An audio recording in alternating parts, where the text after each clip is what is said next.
This wonderful concert was the first of a pair given by Daniel Barenboim and the West Eastern Divan Orchestra to raise funds for the MS Society in tribute to Barenboim's first wife, Jacqueline du Quixote, who died 30 years ago this month. The evening began with extracts from Christopher Nuppen's film Jacqueline du Quixote, A Gift Beyond Words, a celebration of her talent and instinctive musicianship, recently shown on BBC4. The program opened, meanwhile, with Strauss' Don Quixote, not the first work, perhaps, that comes to mind when du Quixote is mentioned, though her recording with Adrian Bolt conducting ranks among the greatest. Strauss' tone poem, with its cello and viola solos representing Quixote and Sancho Panza respectively, is a bittersweet negotiation of the boundaries between illusion and reality, its point being that the Don's chivalric fantasies have an integrity that transcends the mundane world around him.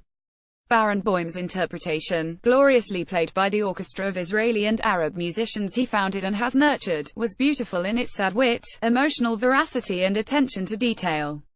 Dulcinea's oboe, delicate and idealistic, hovered in the air at the start, before a jumble of themes, wedged against each other in delirious but clear counterpoint, suggested the clouding of Quixote's mind. Windmills, sheep and unctuous clerics, his imagined enemies, were all realized with bitter humor and great virtuosity. But it was the big flights of fancy, as the Don dreams of love and holds his nightly vigils, that took one's breath away with their passionate sincerity. Kian Soltani was the sublime cello soloist, effortlessly lyrical and profoundly touching in the closing moments, when Quixote bids farewell to his ideals and prepares for death.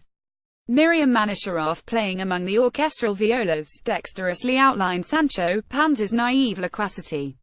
The whole thing was outstanding, the best performance of the work I've heard live. Soltani joined the orchestral cellos after the interval for Tchaikovsky's Fifth Symphony, done on the most majestic of scales, and a high-voltage interpretation that captured the work's progression from darkness to light with remarkable vividness.